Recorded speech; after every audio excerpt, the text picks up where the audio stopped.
শহরের ভিতরে এসে পড়েছে তিনটা শক্তিশালী দানব। দেখা যাক কোন ম্যান এই তিনটা দানবকে মারতে পারে। আমি হচ্ছে স্পাইডারম্যান। আজকে যেভাবেই হোক এই তিনটা দানবকে আমি একাই মারবো।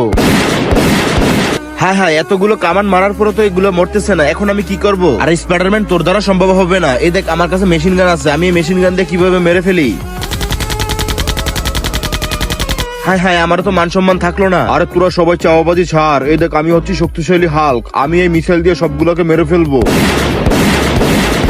আরে এতগুলো মিসাইল মারার পরে তো মরলো না। হায় হায়, আমার মান সম্মান সব শেষ। আরে আমি হচ্ছি গোকু। এই দানবগুলোকে মারার জন্য আমি একাই যথেষ্ট। বন্ধুরা, গোকু কি এই দানবগুলোকে মারতে পারবে সেটা দেখার আগে বন্ধুরা, তুমি তো সে যে বিনা কারণে বিভিন্ন জায়গায় লাইক এবং সাবস্ক্রাইব করেছো। কখনো কি আল্লাহর জন্য লাইক এবং সাবস্ক্রাইব করেছো? যদি তুমি মন থেকে আল্লাহকে ভালোবেসে থাকো তাহলে অবশ্যই ভিডিওতে লাইক দিয়ে চ্যানেলটি এখনই সাবস্ক্রাইব করো। আর তোমার হাতে সময় থাকলে অবশ্যই আল্লাহর নামটি কমেন্ট করে যেও। আরে তোরা সবাই দেখ, আমার এই সুপার পাওয়ার দিয়ে আমি এই তিনটা শক্তিশালী দানবকে কিভাবে মেরে ফেলি। এই দেখ, সবগুলোকে